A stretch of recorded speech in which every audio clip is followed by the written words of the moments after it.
Greetings, my fellow humans. We are back with another episode of the history of ancient Egypt. Your speaker, Professor Bob Brier.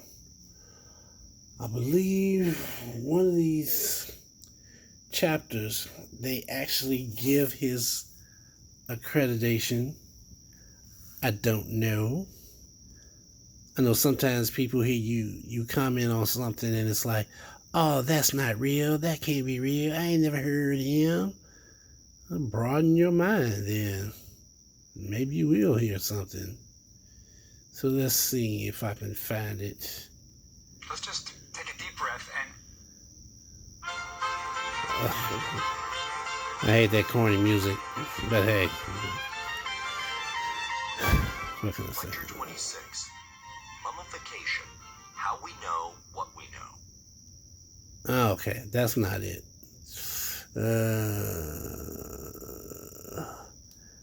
Mummification. Do we really want to go into this mummification?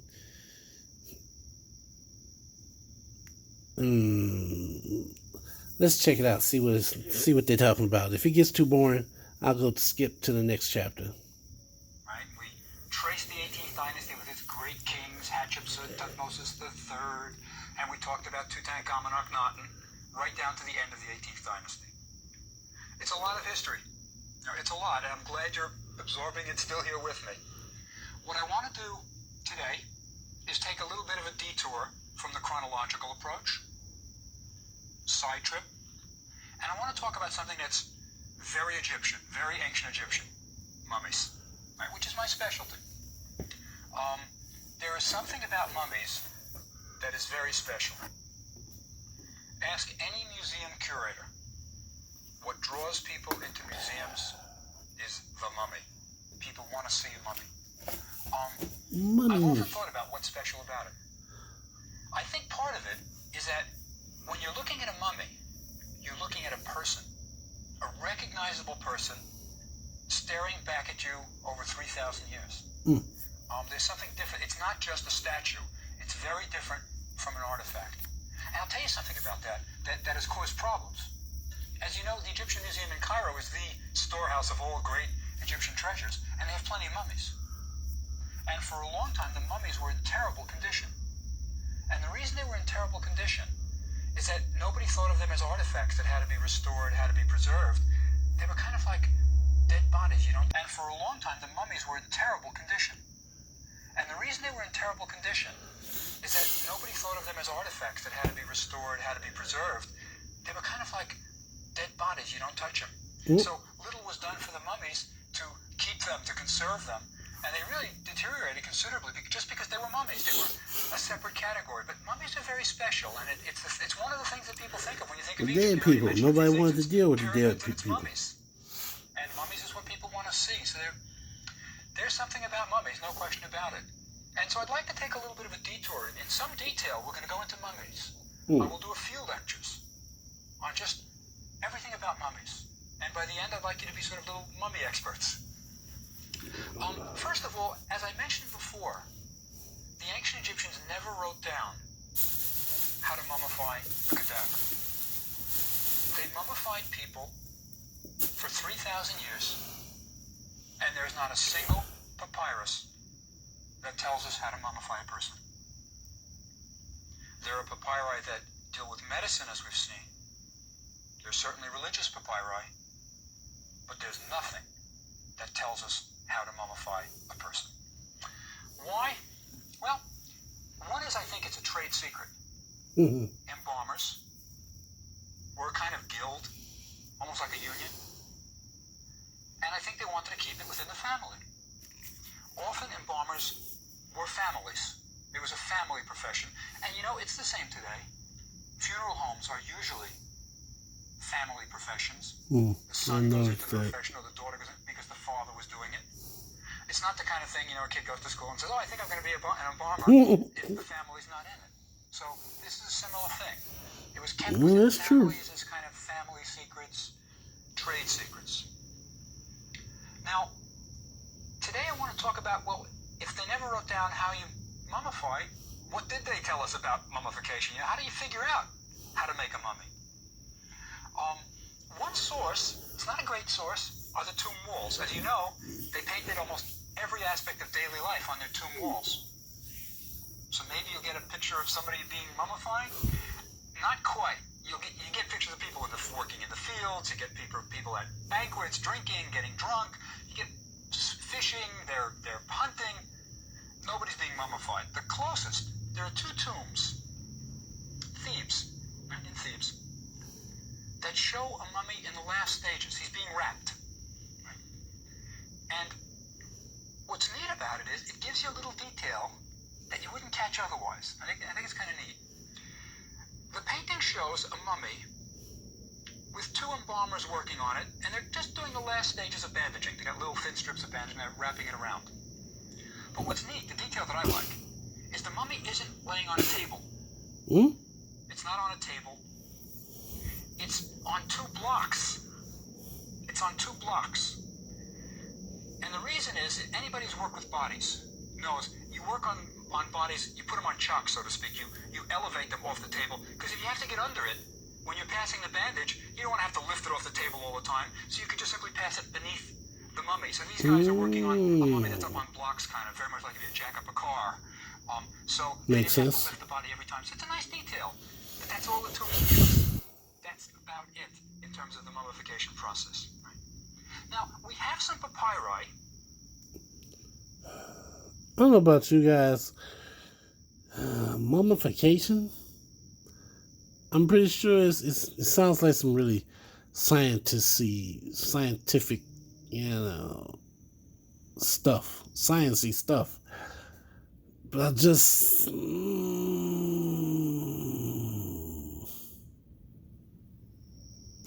No.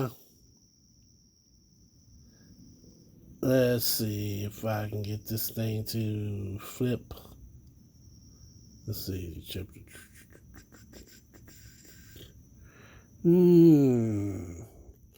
Oh. That's where we want to go.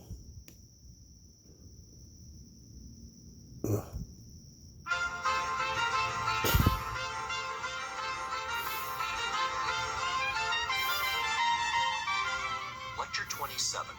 What mummies tell us.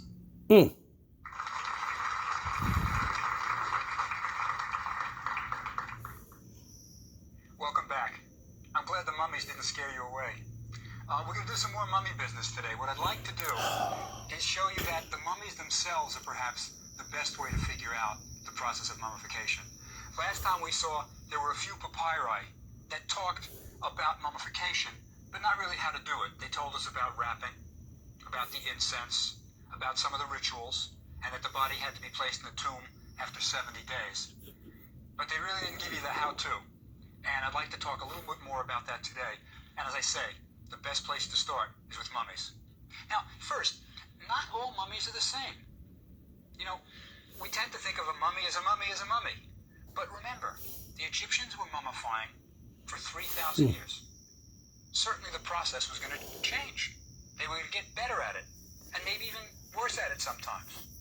Just like cars. Not all cars are the same. The Model T is different from, a modern car. So they changed, and they got it better, and maybe went worse for a while, but not all mummies are the same. Let's talk about mummies of the Old Kingdom. Now remember, the Old Kingdom is the era of pyramid building. It's the era of Sneferu and Khufu. If you look at an Old Kingdom mummy, you get the feeling that they weren't really intending to preserve the body. They were really trying to make a statue almost.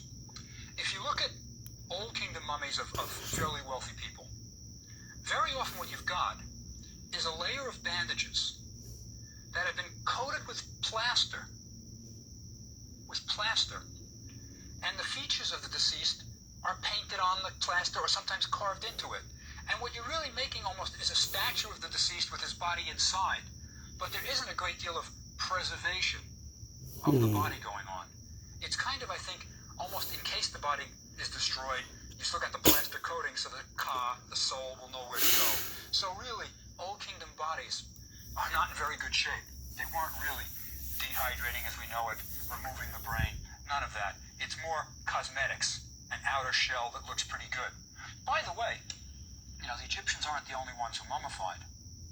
And in Asia, there are some mummies that are quite similar to Old Kingdom mummies, meaning they're kind of good on the outside but not so good on the inside. There are some Vietnamese mummies of priests of the 16th century who were basically lacquered. They died, they were placed in a seated posture, and then lacquer was sort of painted over the bodies and then gilded. So you've got them in temple shrines looking very much like statues. And they've been x-rayed, and inside you can see, inside the thing is just collapsed. The bones are all at the bottom. There's no skin holding it together. There's no tissue. And that's very much like the Old Kingdom mummies. They're kind of statues, but no real attempt at preserving well. The earliest sort of good attempt at a mummy, an Old Kingdom mummy, there is a couple of Old Kingdom mummies that are pretty good, is Queen Hetepheres. Now, Queen Hetepheres is an important woman in the Old Kingdom. She is the mother of my man Sneferu. Remember Sneferu? The one who showed Egypt how to build the pyramid? Sneferu. She's the wife of Sneferu, the mother of Khufu, the builder of the Great Pyramid. She's the wife of a king, King Sneferu, and the mother of Khufu, real pyramid building family. Her mummy is a great mystery story. I'll give you the facts and you figure out what happened.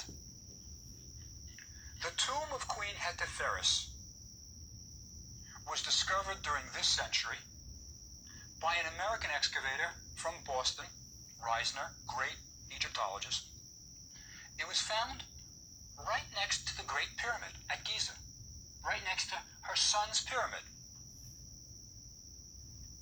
It was found beneath a paving stone. There's a paving stones around the Great Pyramid, and the excavators found a sealed shaft leading down to a small burial chamber. There was no question about it. This tomb was untouched for 4,500 years. Wow. An intact burial. Pretty impressive. Everybody was really thrilled. And they were going to do the opening of the burial chamber, and they had important officials present, of course, because this was an important tomb. Now, the first thing they found was a canopic chest. Now, let me explain about a canopic chest, what that means. As you now know, from our man Herodotus, certainly, at the time of mummification, the internal organs were removed. These internal organs were eventually going to be placed in what we call canopic jars. 4 jars, and the jars are hollowed out, made of stone usually, and the lids of the jars are sometimes carved with heads of 4 humans, 4 human heads, and sometimes they're carved with animal heads, 3 animal heads, 1 human. Sometimes it's the head of a human, sometimes it's the head of a jackal, sometimes it's the head of an ape, and sometimes it's the head of a falcon. These are the 4 sons of Horus. Horus, the falcon god, who avenges his father's death. The 4 sons of Horus are the guardians of the internal organs. They are supposed to guard the internal organs. So, sometimes, if you're a wealthy person, you had canopic jars and you had your little internal organs placed in them. Queen Hetepheres had a canopic chest. It was made out of alabaster. Big piece of alabaster, about the size of maybe a nightstand. And it was carved out into 4 sections. And in each of the 4 sections were Queen Hetepheres' internal organs. They had been put in a solution of natron. Remember that powder that's used to dehydrate the body? Natron is basically, I'll give you the chemistry and then I'll tell you what it really is. It's sodium carbonate, sodium bicarbonate, and sodium chloride. It's basically baking powder and table salt. Wow. That's basically what it is. Well, there was a solution of that, and her internal organs were placed in it. So, fine. We have Queen Hetepheres' canopic chest, her internal organs, And we know that she is our first mummy for sure who was eviscerated, who had the organs taken out during the pyramid period. Fine so far. Next, her sarcophagus is in the tomb. Now, as I said, various dignitaries were present for the opening of this sarcophagus because this was a big deal. Ooh. The tomb didn't have just the canopic chest and the sarcophagus. It had her furniture, beautiful, elegant furniture. She had jewelry. And remember, Sneferu, her husband, sent expeditions to the turquoise mines in the Sinai? She had beautiful bracelets with inlaid butterflies made out of turquoise. Really nice stuff. I mean, elegant, elegant. And then there was her sarcophagus. Well, various officials were lowered into the shaft, into the burial chamber. They had like a kind of a desk chair, a big chair, and they had a pulley system where they would crank the visitor down in the chair. They tie him in the chair, put him down. So they have a pretty crowded tomb, and it's kind of difficult to get around, to move. But they're going to remove the lid of the sarcophagus so all the officials can be present at this great moment. Reisner, the excavator, is supervising. His artist was there, Joseph Linden Smith. Ooh. Great artist, archaeological artist who was recording what was going on. And they removed the lid, right? Sliding it slowly off, right? And Joseph Linden Smith is the first one to look in. There's no Queen Hetepheres. This is a sealed tomb. Nobody's been in it in 4,500 years. The internal organs of the Queen are there. The furniture of the Queen is there. Her bracelets are there. But no But the Queen. Queen isn't there. Oh, snap. Joseph Linden Smith looks inside. Now, George Reisner, the excavator, is a little bit off to the side. Looks in and he says, "George, it's a dud." The Prime Minister of Egypt says, "What's a dud?" Right? That's kind of a colloquial term. And then Reisner sees that there's no Queen in the sarcophagus. And he says to everybody assembled, he said, "Gentlemen, Queen Hetepheres is not receiving today, but Mrs. Reisner has cookies up top." And that's what happened. The Queen's body was missing. Now, what's going on here? Why is the Queen's body missing when you have her internal organs? I will give you a theory. Wow. It is Reisner's theory, the excavator. And I will preface it by saying, Reisner read a lot of murder mysteries. That's what he loved to do. He loved, in his spare time, to read murder mysteries. And I think the murder mysteries have influenced his suggestions to what happened. And by the way, Reisner gave his library, when he died, he willed all his books to the Widener Library at Harvard, and you can still get Reisner's murder mysteries. They're still there. And he annotates them. Says good, pretty good, bad, but they're all there. But anyway, Reisner suggests the following as a scenario. Queen Hetepheres, the mother of Khufu, wife of Sneferu, is buried first at Dashur, where her husband had his pyramids. Remember, Sneferu built several pyramids, right? First the Maidum pyramid collapsed, then he tried the Bet pyramid, and that had difficulties, and finally he was buried in the Red Pyramid of Dashur. Well, his wife probably was buried close to the husband, is what Reisner suggests. But after a while, perhaps her son is now ruling, Khufu, building his pyramid. Her tomb was robbed. Robbers got into her tomb at Dashur. And perhaps, just perhaps, they destroyed the body. They were looking for jewelry. Often the bodies are destroyed because in the bandages are often magical amulets of gold, because gold is the metal of eternity. They destroyed the body, but the internal organs remained, and other things remained like the furniture. Now, the guards of the tomb are afraid to tell Khufu, your mother's body has been destroyed. I mean, she's lost her chance at immortality. They're afraid to tell the king, your mother's dead, gone for eternity, not just now. So what they do is they reseal the sarcophagus. And they tell Khufu, your mother's body They broke into the tomb, but everything's okay. The sarcophagus was untouched. The internal organs are there. Everything's fine. So they're afraid to tell the king that the body's missing. So now, Khufu decides, well, Dashur isn't a safe place. I'm going to move my mother's body to where I'm being buried. I'm going to put her next to my pyramid beneath the paving. So the body is moved, and the king feels his mother's body is intact, everything's fine. So it's buried just as if it was complete, and that may have been what happened. That was Reisner's suggestion as to what happened. It makes a nice mystery story even, and it's possible. It's possible. But the important thing for us is that Queen Hetepheres' body at least shows us during the Old Kingdom, a queen was eviscerated. The internal organs were taken out.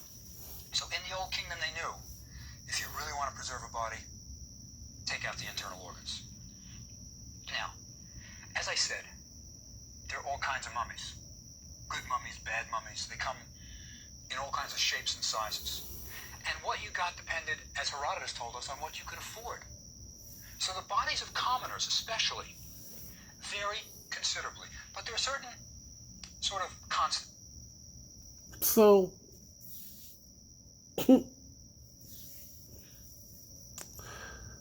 bruh,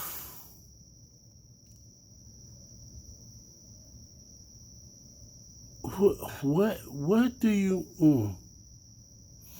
how do you even begin to have that conversation?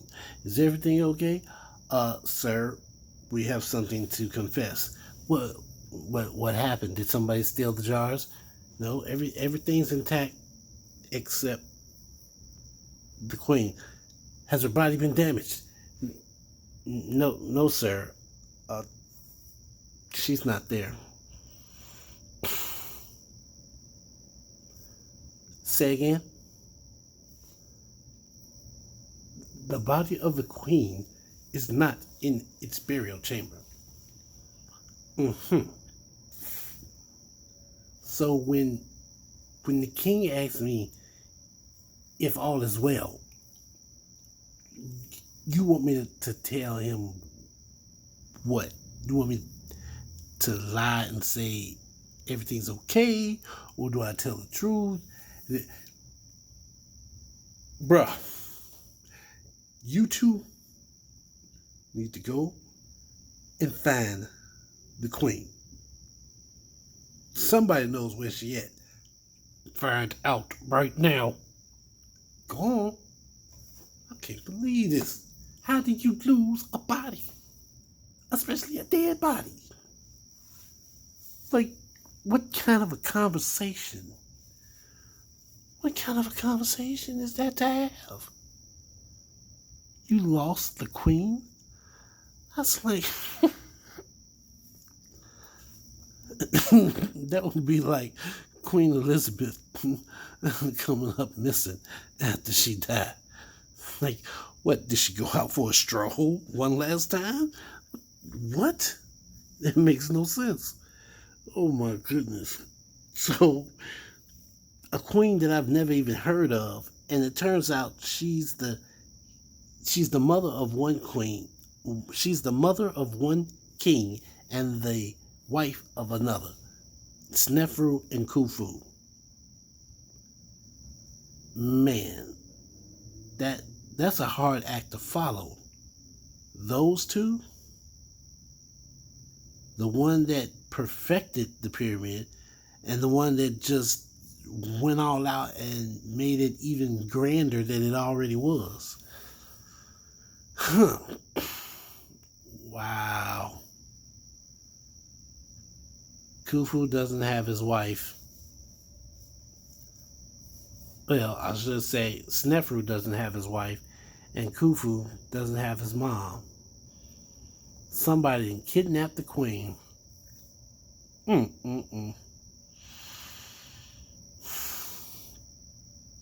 well, let's find out what happened. As you know, the internal organs were taken out through a slit in the abdomen. Almost always, it's on the left side. A lot of people don't. Why the left side? Well, the answer is your body isn't perfectly symmetrical, you know. It's not. And the left side gives you better access to the descending colon. So I think it would be easier for the embalmers to get at it that way, so maybe that's why it's always on the left side. But almost all the mummies we see have been eviscerated on the left side. Also, in the better mummifications, we do see the brain removed through the nose, as Herodotus said, so he was right there. And sometimes, remember we talked about with Tutankhamun's skull, resin is poured inside the skull to kind of cauterize it. Hot molten resin is poured in. So there are certain things you look for in mummies to get an idea. You know, when was it? Was it a wealthy person? Was it this? Was it that? But you have to look at a lot of mummies. And one of the greatest finds for students of mummies, people who specialize in mummies, was a cache of mummies called the Deir al-Bahari mummy cache. Now this is royal mummies. And let me explain how this cache came about. Remember, Deir al-Bahari is a site on the west bank of Thebes where Mentuhotep built his temple, where Hatshepsut built her temple. They're next to each other. And the discovery of the Deir al-Bahari cache took a lot of detective work. In the late 1870s, fantastic royal jewelry began appearing on the Egyptian antiquities market. People were selling royal jewelry. Now, where did it come from? Even books of the dead, beautiful papyri for kings and queens, were being sold. People figured the tomb robbers, modern tomb robbers, had found a royal tomb. Somewhere in the Valley of the Kings, perhaps, they had found a royal tomb. The head of the Antiquity Service, who was a Frenchman, Mariette, came down trying to find out where the royal tomb was. Didn't find it. He died before they ever found it. He died just in the period. But his successor, Gaston Maspero, another Frenchman, the French were running the Antiquity Service this time, wanted to find that royal tomb. Now, one of his students of Mariette,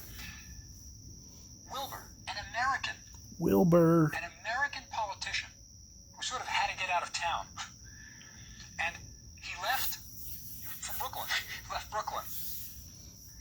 And he decided to devote his life to Egyptology. Fell in love with Egyptology, became a scholar, could translate, spent most of his summers, winters in Egypt, summers writing up his notes, translating inscriptions. A real scholar, also a collector. Much of the Brooklyn Museum's wonderful collection was donated by Wilbur, and the library were his books. Wilbur was in Egypt, and Maspero wanted to use him to try to figure out who's finding what. And he bought some pieces on the antiquities market that belonged to kings. And Wilbur said, you know, the Rasul family, now they were a family of grave robbers. Went back many generations of grave robbers. They lived in the town of Gurna, right near the Valley of the Kings. And Wilbur thought, you know, it's got to be the Rasuls. And he said, one of the Rasuls has a new white house. I bet it's built over the tomb. Right? It wasn't. Right? It wasn't. But indeed, the Rasuls had found the tomb.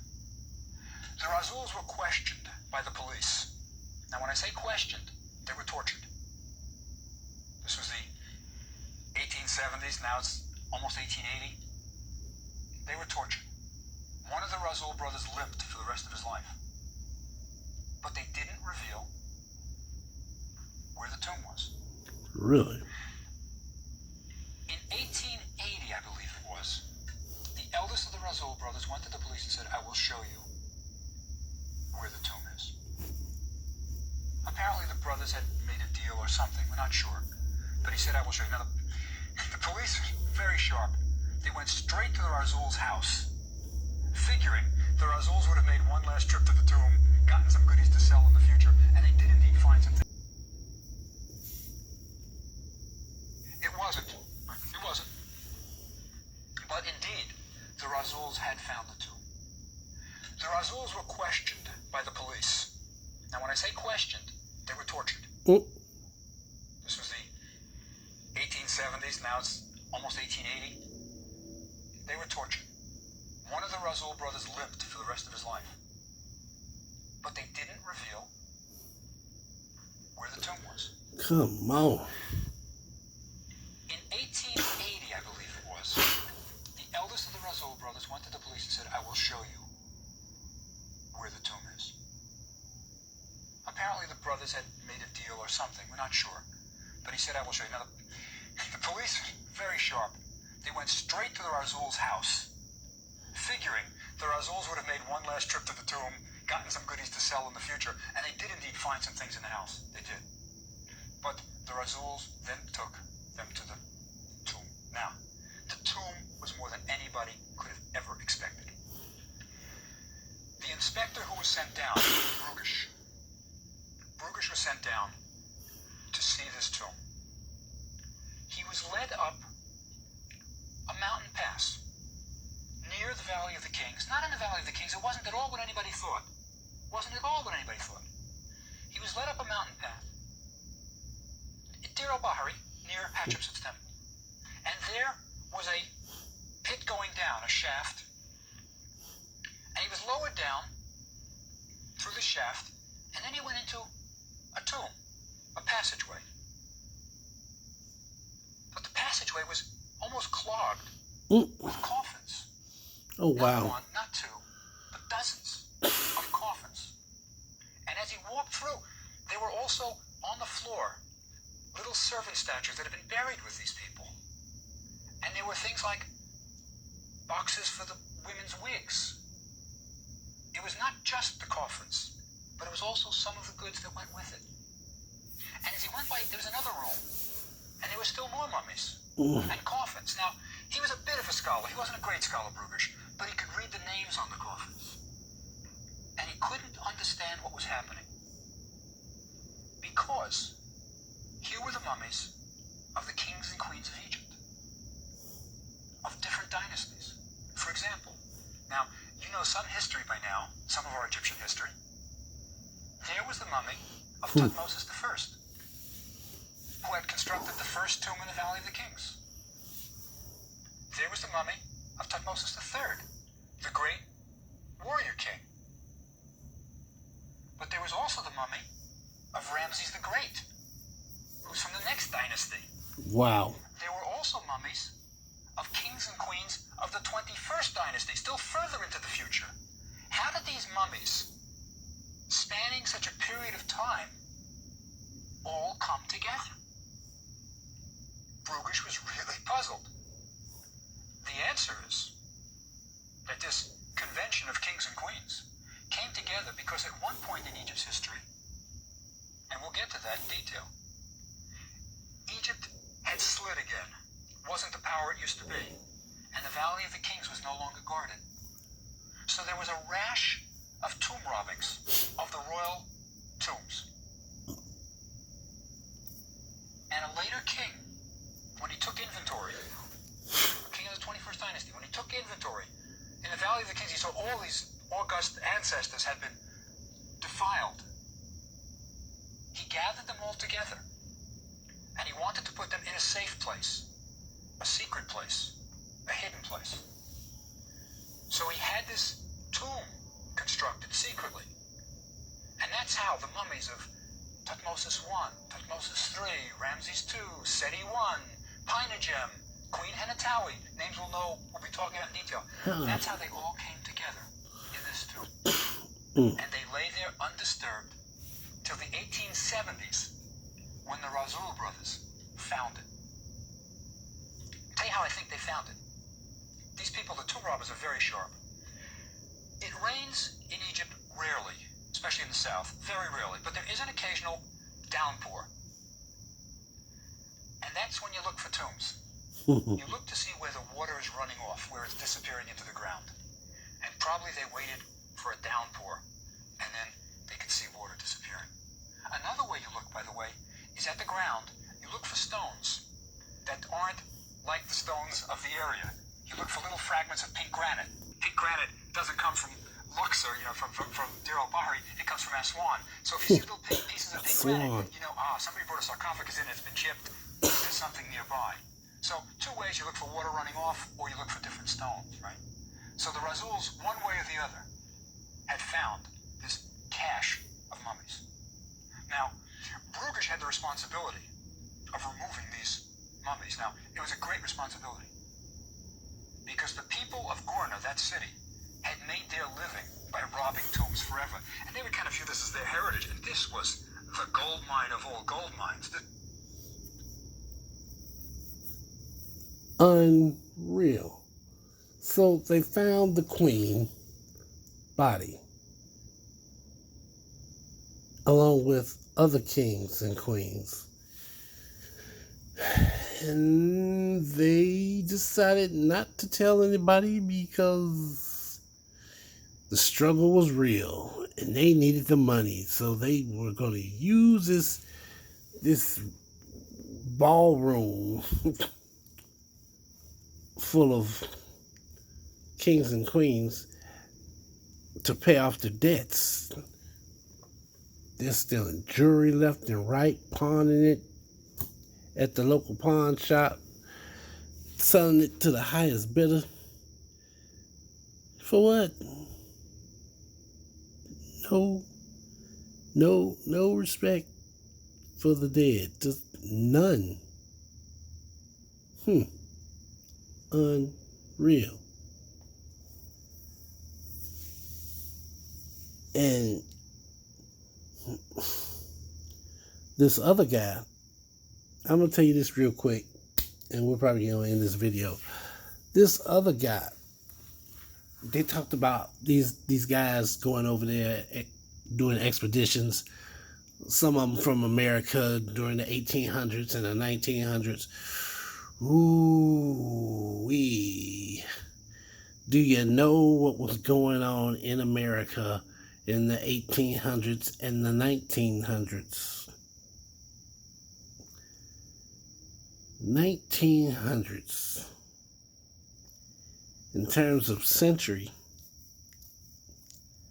would have been the 20th century.